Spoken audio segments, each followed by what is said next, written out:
you all for coming to another one of MCI's Lemonade stands. And if this is your first one, welcome. We're excited to have you.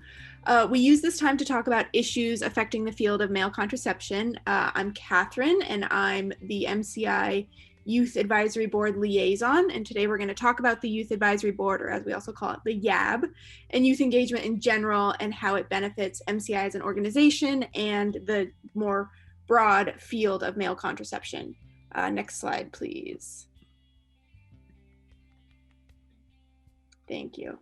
I want to take a minute to introduce our panel that we have here today. We have all the members of our Youth Advisory Board. First, we have Connie, who will be presenting today. She's the chair of the board and is a pre-med student at Duke. We also have Jalen, who's an MCI staffer and a grad of North Carolina Central University.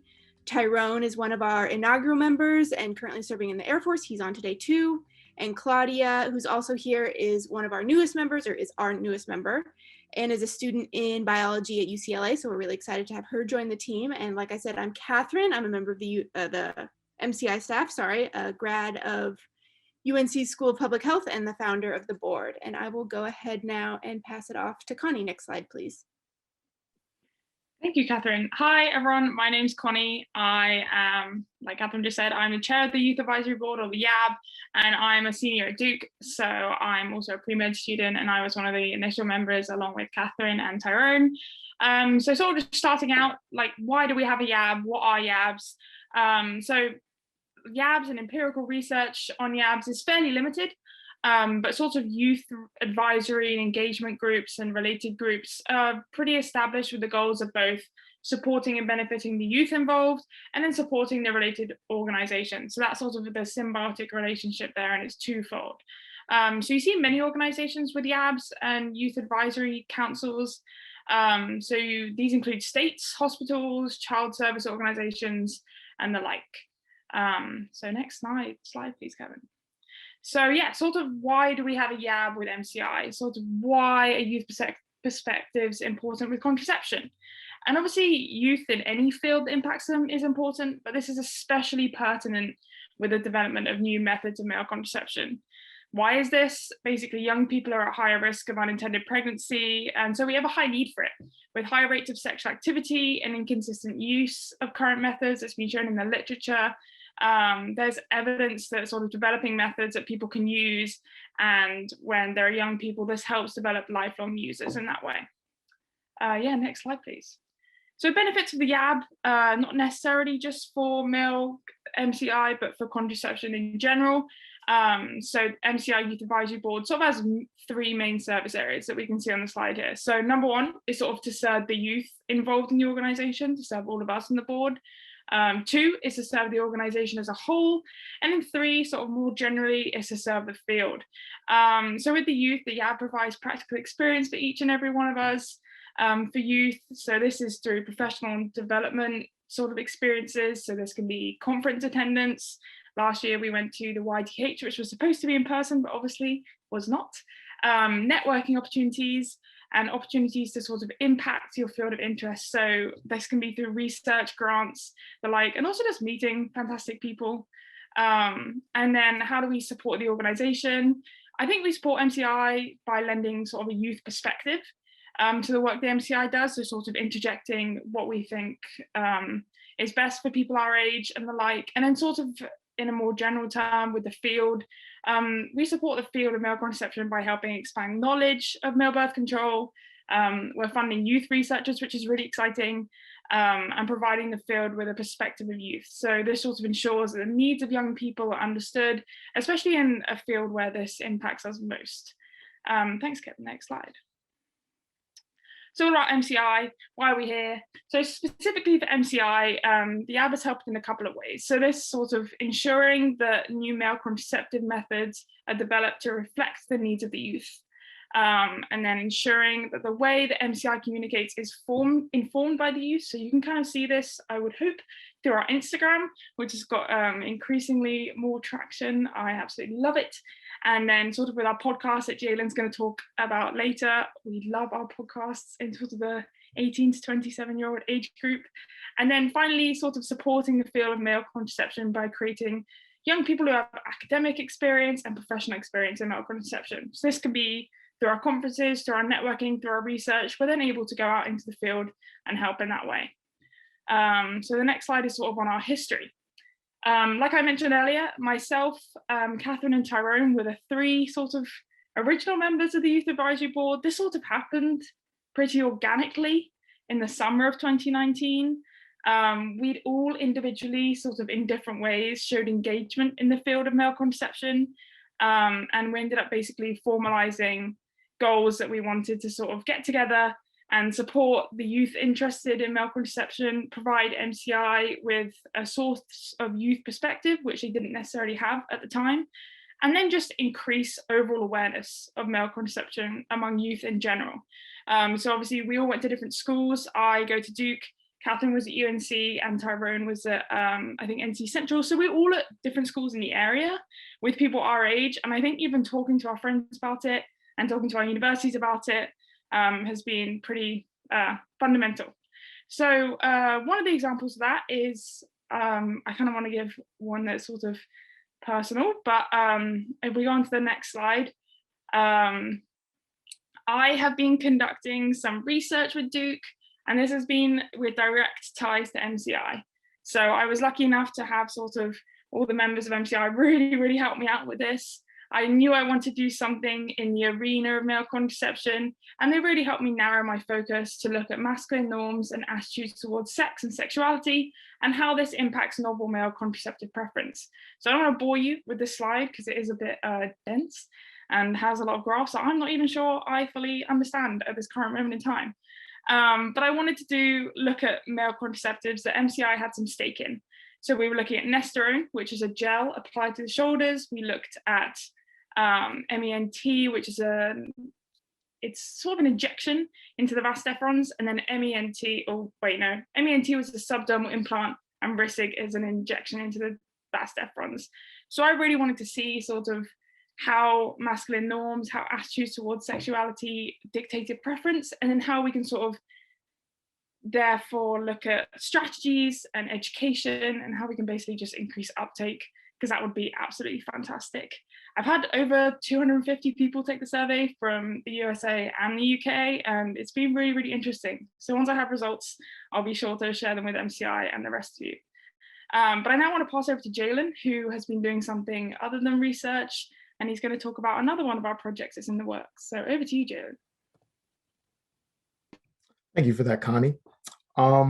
So another example of a project we're working on as a Youth Advisory Board is the production of a podcast. Season 1 of MCI's podcast, Intended, is an overview of the history, failures, and hopeful future of male contraception. Yeah, there should be a link in the chat eventually. So we're currently in production of season 2, and season 2 dives deeper into the funding mechanisms, the research and market ecosystems, and the underserved populations like the LGBTQ community and young people.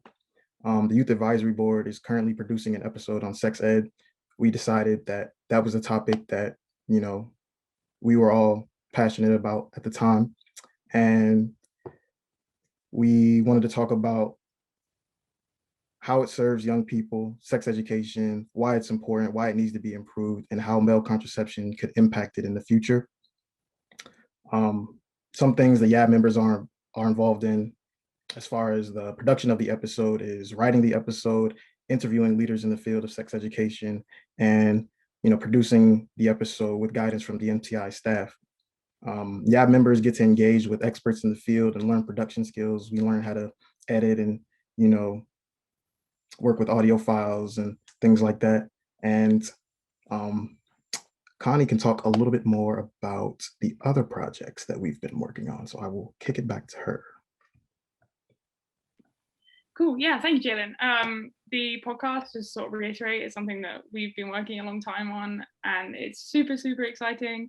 So we're really excited to sort of get that out to you. And we've all been able to take a role in that and do our own interviews, which is just another way that we've each been able to sort of be benefited by working with the YAB. But yeah, what else do we do other than a bit of research and a poster and then that fantastic podcast? So there's a number of things. We have a lot of other work. So we help inform MCI with campaigning and advocacy. in terms of youth engagement, and we provided our perspective on projects that MCI has been considering funding. So we've each actually got to sort of have a role in funding proposal review, which is fantastic if you're looking at then going and working in the field. I know I've definitely benefited from that, being pre-med and wanting to go into the medical field. Some of us were also interviewed for season 1 of the intended podcast that Jalen was just talking about. And as I've just mentioned, we're all working on season 2, which is a really collaborative effort and really, really exciting for all of us. So each individually, some of us conduct academic research, some of us survey our peers and then analyze those surveys. We host discussions to raise awareness on male birth control and specifically MCI's work. So for example, MCI came into Duke and spoke to the CAPE Society. So it's a society for female student athletes in medicine that I myself am part of, and just basically got MCI's name out there to a group of young women who are all pretty much going into Duke Med School. And I think that's just great to sort of put us on the map with Duke and the Research Triangle in general. We also all do informal advocacy, much to sort of we must talk our friends' ears off about male birth control. I know that my parents are probably absolutely sick of it, but it's great. I love it. And we've all written blog posts. So if you go to our website after this, or maybe you've seen it already, we've all written a blog post at some point or another, and they're really good reads. Claudia, I think, is working on one or has just released one, so I'm really excited for that. And we recently developed a budget, which was really exciting and definitely the first one I've done. So we now have funding to carry out sort of our own priorities, which means we can fund research for undergrads and the like, which is really, really exciting. So sort of what comes next? Kevin, if you don't mind going on to the next slide. Fantastic. So growth. I mentioned that we started out with 3 of us and we are just taking on our 5th member. And a couple of hours ago, we had someone who was also interested in working with us and was interested in getting involved with the podcast, which is so exciting. I think having the podcast has really increased our outreach and is basically making it, more accessible and something that is talked about. We really recruit as a group, so we recruit on what we're interested in, and we recruit engaged youth. So we recruit from all over the US and also the world. Obviously, I'm from the UK. We're really looking to sort of expand that, but we really do prioritize sort of our values as a YAB. So we really look at passion and engagement. We're all personable, I would say. You sort of have to be if you're going to talk to everyone and anyone about male birth control. You have to have some sort of interest and proven experience in contraception. So obviously, as I mentioned, we have biology majors and people interested in going into medicine and the like. And Catherine also has a global health master's. And then you also have an interest in advocacy, which I think we all do. We're all youth at the beginning of our careers, so we're all between the ages of 18 and 27. And this sort of basically sets us up. And again, it's sort of us helping the YAB and the YAB helping us. We each bring something different to the board, I would say. But we all align with MCI's mission of reproductive autonomy for all. I think that's something that we're all very set on. We've continued recruitment with intentional growth, and we sort of expand based on needs. So with Catherine sort of taking that liaison role and myself becoming chair, we're then wanting to sort of build the YAB so that transition could be even more seamless in the future. We also have to sort of adapt to changing times and tech. So obviously for us, there's lots of difference in time zones now that everything's over Zoom. We have a couple on the West Coast and the rest was on the East Coast. For about 6 months last year, I was also in the UK, so that sort of stretched us a little bit. But we managed it, and I'll also be going back to the UK this coming year, and I'll hope to sort of continue these meetings that we have every month. So up next, we have, we're already on that slide. So yeah, we are hoping to host a youth summit with partnership with another organization in the field, in the space.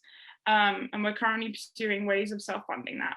And self-funding the YAB through grants, like the one I previously mentioned we were applying to. We're starting our own grant, which is super exciting, to fund like an early stage project for someone working in their undergrad. So sort of like the research I was doing, but we'd be able to fund that as a YAB and as a group, which is sort of increasing the advocacy within our age group and getting people really excited about male birth control and contraception. We're really excited about the future in general and how young people can sort of continue to be leaders in this field and have sort of an actual impact on how this will affect us in the future. We really hope that this YAB is just the beginning. It's only been a couple of years and it's been incredible. I know I've had the most fantastic time and we're really looking forward to your questions. So thank you. All right, thank you so much, Connie and Jalen. We'll open it up for questions from our audience now, and you can ask your question sort of generally, or you can ask it to a specific member of the Youth Advisory Board. We're all here and excited to kind of talk about our experience. And I will maybe start it off by asking if each of the Youth Advisory Board members could talk about how they feel they have made an impact through the work that they have done through the Youth Advisory Board. And I'm going to start with Jalen. And Jalen, when you're done, you can pick someone else to answer. All right, so as far as how the work we've done has impacted the field as a whole, I feel like, you know, our voices as youth are important for, you know, the things that we're trying to do. As far as male contraception goes, like, you know, today's young people are tomorrow's contraceptive users. So it's important to understand like our perspectives as young people and the kind of different needs that we have and the different dynamics of our lives and how that relates to, you know, male contraceptive use in the future. I guess, Claudia, do you want to take the next answer? Yeah, sounds good. So yeah, as Connie had mentioned, I'm kind of just at the beginning of my journey with MCI and with the YAB and everything. So I'm kind of just starting to get involved with a lot of these projects. But yeah, part of what I'm really excited about is working on blog posts, just because I like to write. Writing is something that I do for fun. I think it's a really good way, the blog specifically is a really good way to communicate with young people and with other people in the field. So that's what I'm most excited for. Tyrone, you're next. Okay, cool. Tyrone, I'm up. All right, cool. So I think the main thing on my part is just it's exciting to be a part of the advocacy and kind of be in this space and be able to just really spread the word about it, because a lot of people, when you start the conversation with them about male contraceptives, they're like, I didn't know that was a thing, you know what I mean? So just kind of planting that seed in their mind. Now they're Googling things, now they're reading things, now they're asking me questions, and just kind of starting those conversations. It's just amazing just to be, like I said, part of that initial like advocacy and getting the word out there. And I think that's one of the main things we bring to the field, kind of echoing what Jalen said about the importance of our voices as well, because we will be shaping how this contraceptive thing will look for those coming behind us. And we're the closest, you know, to that next generation coming up. So, yeah.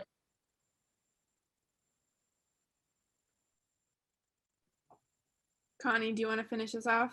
Yeah, absolutely. I think that Tyrone had a fantastic point. I think those conversations, sort of like a butterfly effect, if you start those conversations, if you make this a normalized topic, you create a market just sort of by doing that, because you tell a friend and they tell a friend and it goes from there. I mean, on top of that, I know that I found a lot of joy and a lot, it's been fantastic sort of starting out the YAB with Tyrone and Catherine and sort of building it from the ground up. And then going forward, definitely in the next few months, really sort of establishing how we're going to grow and sort of what exactly we want the structure of the YAB to be, how we want to interact with MCI, really defining that. I'm also really enjoying my research at Duke and hoping to publish that, just to sort of, there's very limited literature just sort of on novel male contraceptives, obviously, with it being contemporary in nature. So that's something that I have really enjoyed. But I think more than anything, it is sort of the informal advocacy. And like Claudia was saying, with the blog posts, with the podcast, with the Instagram, things that sort of people our age are definitely going to be more invested in and interact with more on a day-to-day basis. Again, normalizing it and making it as part of the everyday conversation.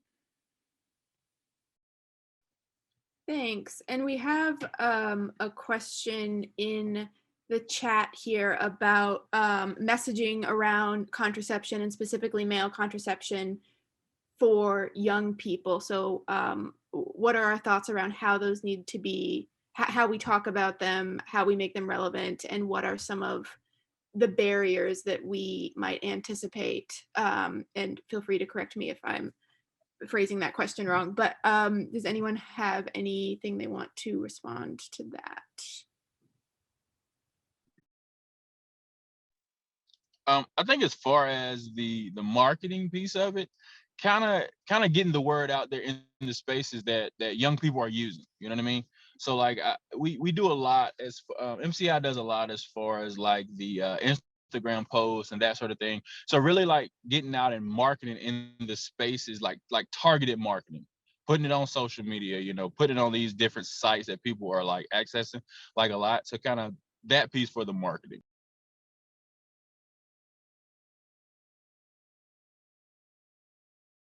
I think in terms of conversation, something that I know I've bumped into a lot, and we've spoken about this as a group, is sort of people saying, oh, well, men won't use it.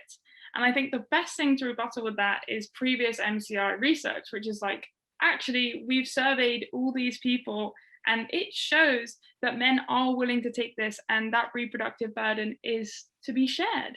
Because it takes two, and I know that's definitely the MCI phrase, is it takes two.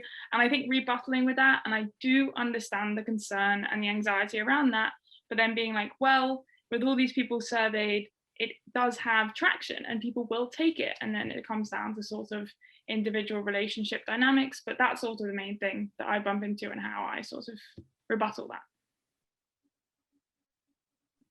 Yeah, just to kind of add on to that, I feel like whenever I bring this topic up, there's a lot of initial kind of knee-jerk misconceptions that people have, which is kind of natural around the topic of contraception and sexual health. But people are like, yeah, that's going to go where? And like, is that even possible? There's so many sperm and only one egg. And I love just being able to be like, no, you're wrong. And here's why. Here's what's being done in the field. So I think kind of expecting those misconceptions to come up and being comfortable addressing them and having those responses kind of prepared is helpful. We have sort of a similar question about how we talk about male contraception as a product that isn't here yet. And this comes from someone who's also dealing with this with multi-purpose prevention technologies. So sort of a similar challenge there. Is there anything to add about how we try and build momentum about something that just isn't actually here yet?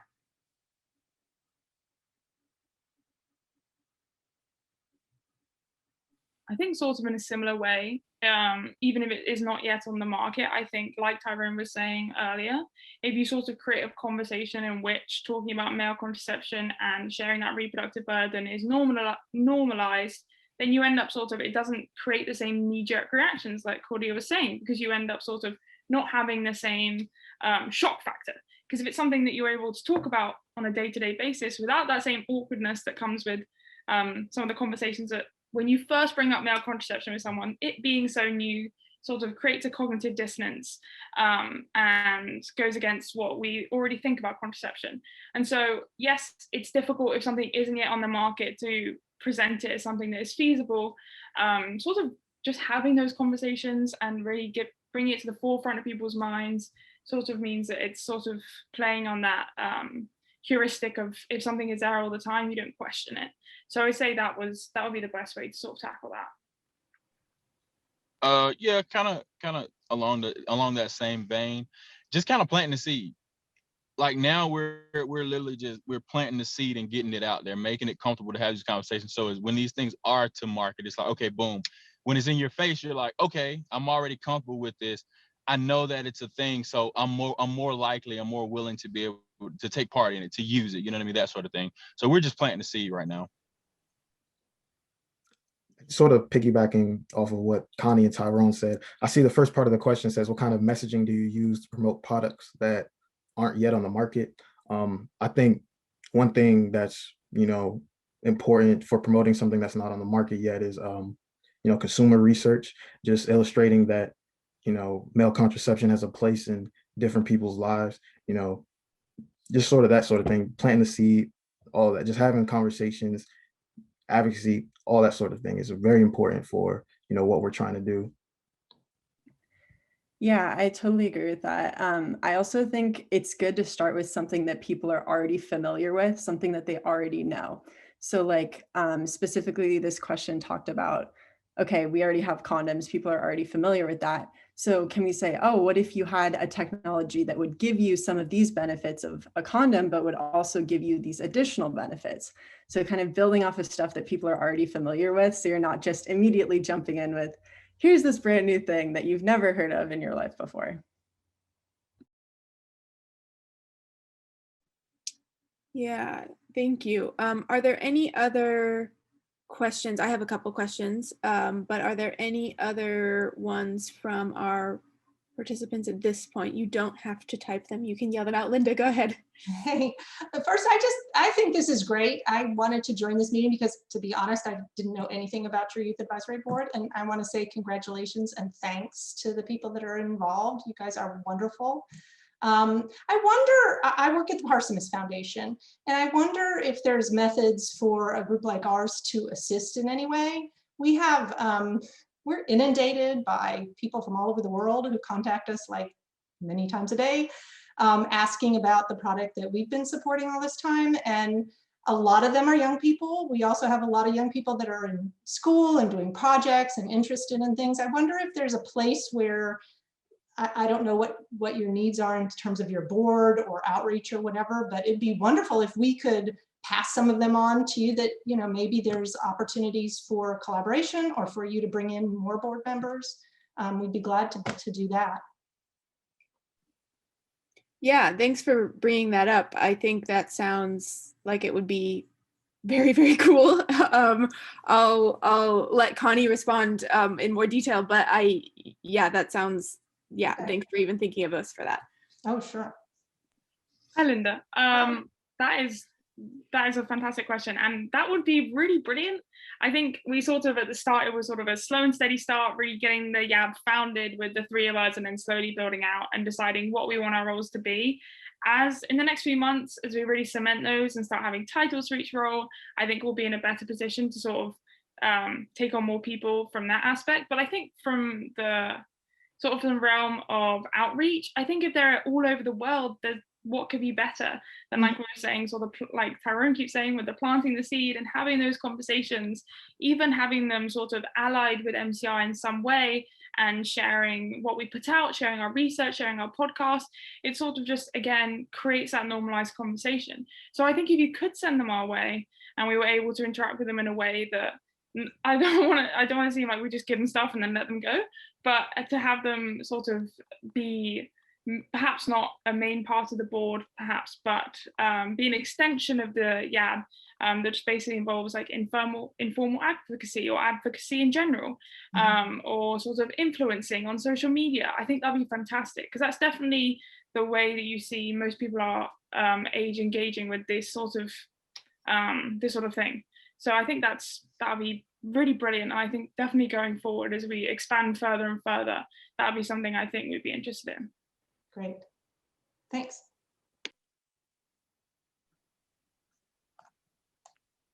Catherine, I have a question. If it's okay, if you don't mind me chiming in here. Please. I'm curious if you guys could speak to how your generation views contraceptive differently maybe than previous generations. That's something I really find interesting when we talk to you all. Yeah, I know it's kind of a broad brushstroke question, but if you have anything that any of you would like to say about that, I'd love for you to share.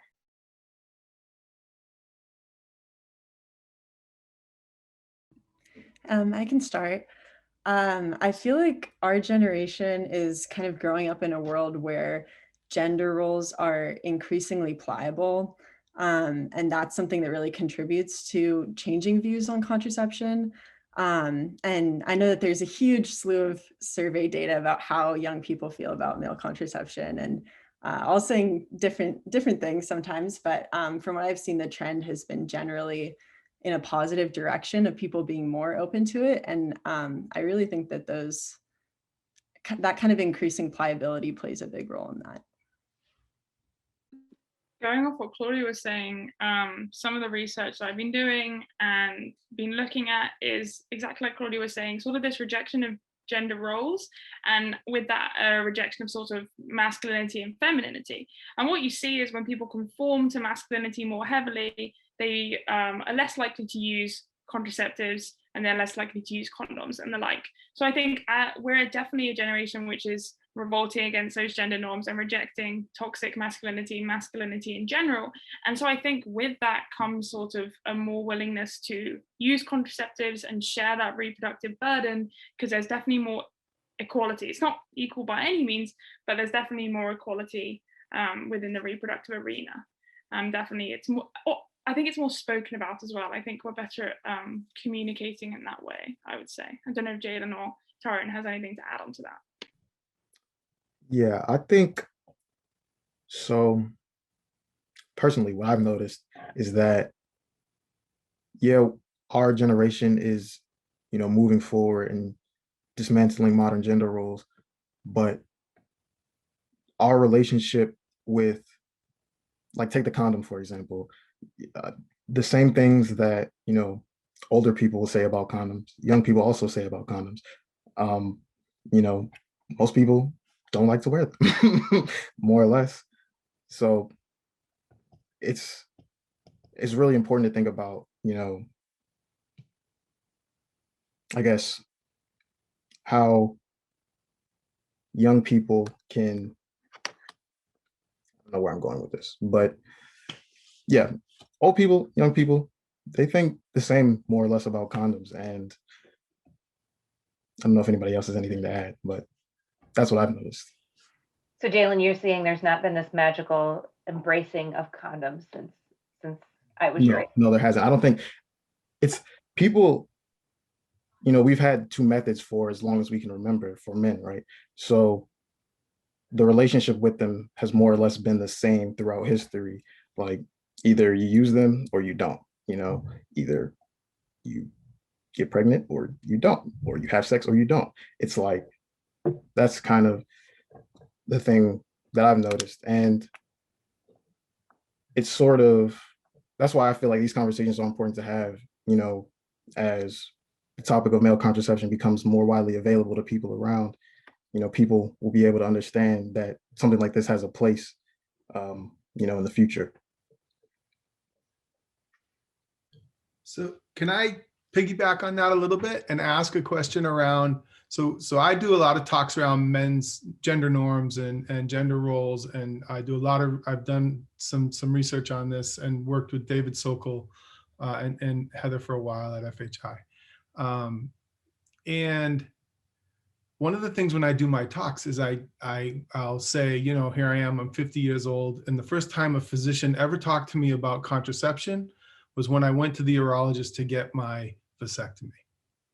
And I'm curious with some of you younger folks, I know the girls, it's a little bit, the women, that's a little bit different, but for the gentlemen, I will say first, this is one of the few meetings I've been in around contraceptives where there's a significant population of men in the room.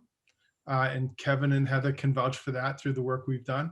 But also, like, when you guys go to the physician or you go to the doctors for a checkup, are they actually bringing up contraception to you? They might bring up STIs and like the need to protect yourself from STIs, but are they actually talking to you about contraception, avoiding getting a woman, your partner's pregnant, or sometimes we'll say we're pregnant or what have you, but are you hearing that from the physicians?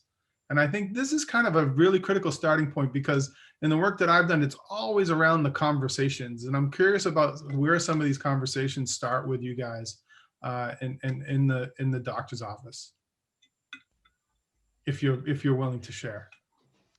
So hey, what I'll say, no, my doctor hasn't brought this up to me, right?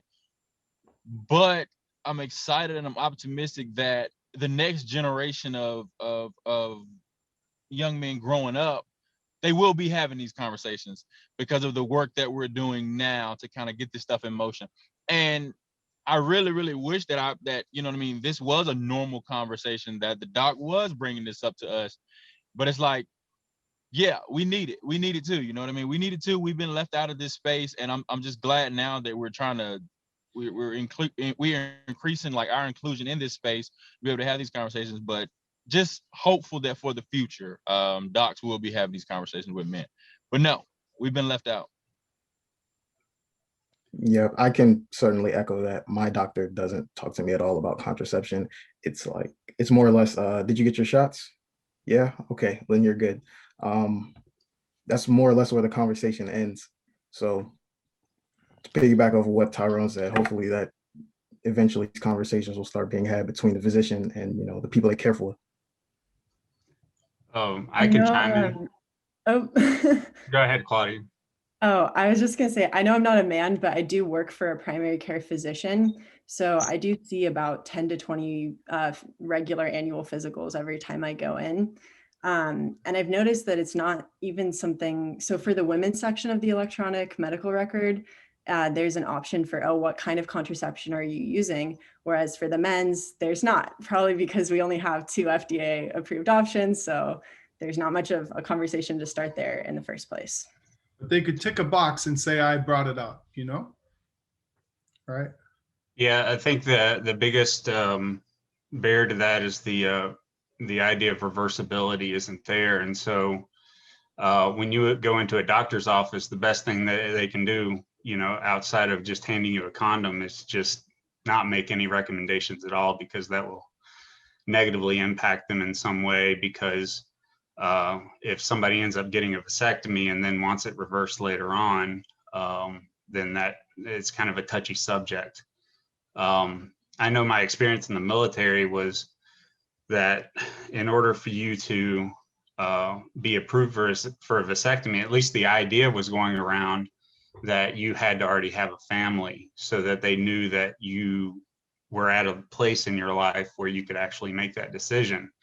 And working in a vasectomy clinic, me and my friends always had the conversation of that's bull crap. You know, like if somebody, you know, who's over the age of 18 says, I don't want to have children, and if they want to pursue that route, then they should have access to it. But a lot of doctors, urologists won't give anybody a vasectomy unless they're, you know, in their, you know, 30s and have kids. So it depends on the doc itself as well. So reversibility is a big idea behind why you don't get a lot of promoting, I think. All right. I guess I'm curious too, like, because I think with this inability to have the conversation with your physician comes an inability to have it with your partner. And if you can have someone who's a person of authority, kind of having that conversation with you, I think it breaks some barriers in some ways, and maybe even models.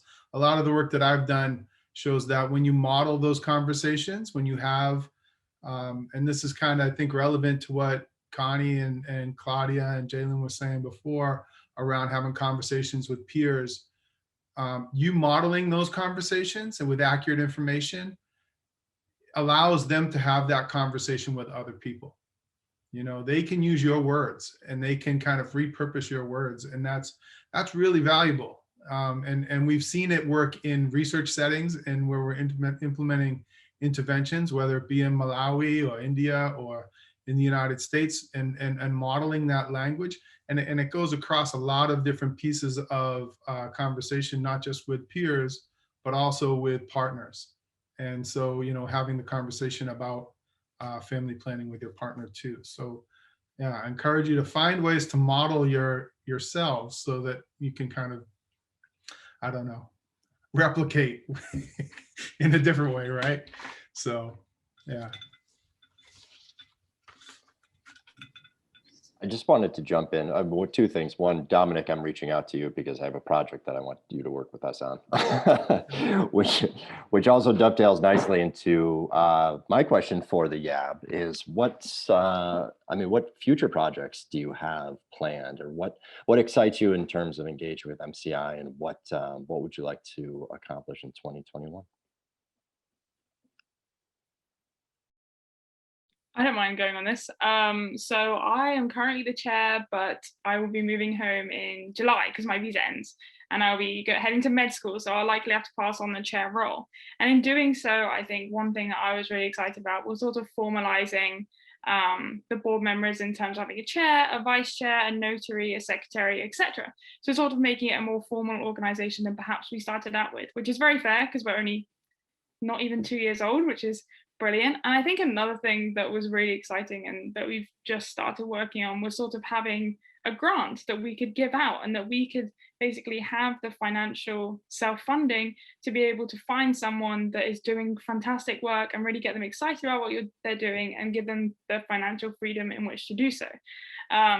Not every university has the same sort of money to fund undergrads, and so in being able to do that, it's sort of, again, you sort of end up creating the youth for sort of going forward in this arena and creating researchers just from the get-go and people who are really early on in their career. So that's definitely something that I'm most excited about, is sort of that that funding. Yeah.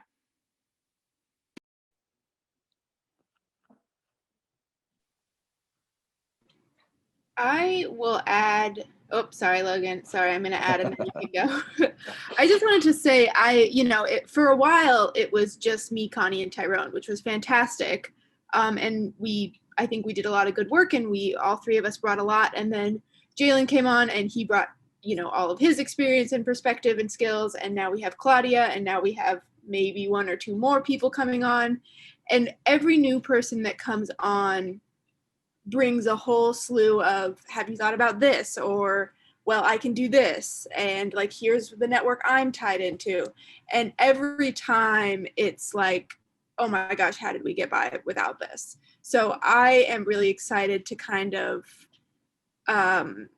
build that in sort of an intentional way and take advantage of, all the unique perspectives and experiences and skills that the members have, and kind of see what's out there that we don't have yet. So that's something that I've been and continue to be really impressed with.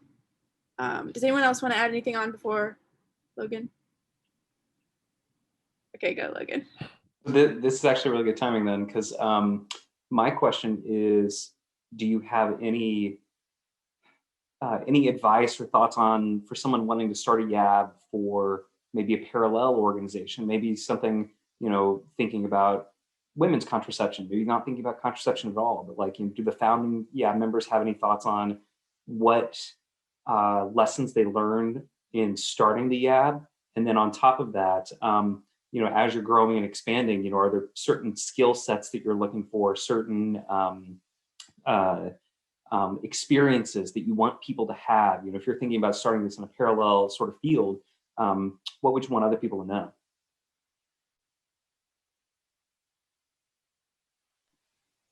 I can start with that as, one of the original members. I think it was really helpful to take advantage of relationships we already had. Connie was already engaged, Tyrone was already engaged, and it was easy to kind of bring them in and make this a little more formal. And that's kind of how it started. So any organization is going to have relationships that they can develop or build on. And that's kind of what we were able to do, and the timing worked out. It wasn't just serendipity, but we were kind of able to take advantage of an opportunity we had. I would also say it's helpful to have flexible guidelines. So it's great to have an operating manual that we are able to use when we need it and are able to ignore most of the time. But it's good that it's there, and it's good that it's something we can build on. And now with Connie coming on as new leadership, she's amending some of that and is going to make some changes and going to make it work better as we grow. So it's great to kind of have that foundation and then have a foundation that we can then build. So I would say those two things really facilitated just the start of it. Connie and Tyrone, anything you want to add? I think promoting whatever, I guess this is to the part about recruiting for like inaugural members or whatever. Promoting your organization or whatever your topic is in every space possible. Because I think when I met Logan and I met Heather, we were at the state health department in some meeting about men's health. So it just getting the word out there. Because if it wasn't for that, I mean, even though we both were right in Durham, not far from each other, I never would have known about this while I was in Durham, in the space. But just promoting wherever you can, meetings you go to, promoting what you have going on, what you're looking to do for your organization. So just continuing, to just promote, really. I mean, that's the biggest thing I can see, because after that initial meeting or whatever, things just grew organically, and hey, here we are now. So yeah. I totally agree with both Tyrone and Catherine. It was definitely serendipitous. I would never have known about MCI. I can't believe it was just downtown, and I wish I'd known about it sooner. And so I think that's definitely the main thing about putting it out to university and college individuals. Like, I think you have a captive audience who actively want to be involved in advocacy and also gain sort of any sort of professional and advocacy experience. I personally didn't meet at a town hall, but it was my partner was a gardener for someone on the MCI board or something super random. And they ended up taking me to WeWork, and I met everyone. And that seems like a lifetime ago. And since then, it's just taken its own form. And I think exactly what Catherine was saying, sort of being able to mold it to what we want it to be. And again, having the guidelines, but then it's created a structure of its own. And I think going forward, that will only further become cemented. And I think we're going to have sort of the YAB as more of an institution in and of its own right. It's going to have its own sort of structure. I think that's what's most exciting. And it's been great to be sort of those three sort of random startup members.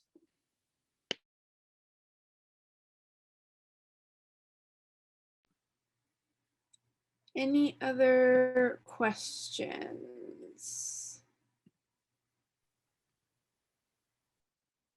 I just want to say real quickly, Catherine, if it's okay, before you guys wrap things up, that it goes without saying, I'm sure everyone on this Zoom can understand why we just absolutely are so grateful to have the opportunity to work with this group of young people. They impress us every time we engage with them, and they inspire us as an organization. And it really has been just a partnership beyond, I think, anything that we had even imagined. So I just want to thank all of you guys for taking time out of your busy schedules to present on the YAB and for what you do for us across the board.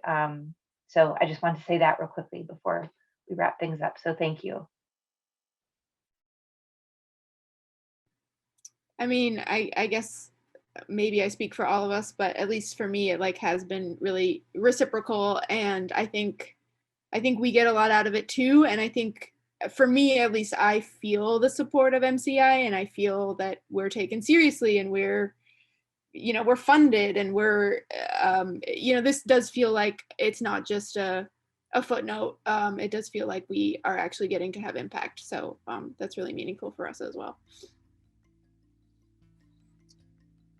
Unless there's, thanks, Logan, any other questions, I think you can always get in touch with us. Our contact information's on the website, or you can email any of us. That's on the website as well. We have bios up there in case you're interested in learning more about us. And we always love connecting with anyone. And yeah, I think we'll wrap up there. Thank you so much for coming.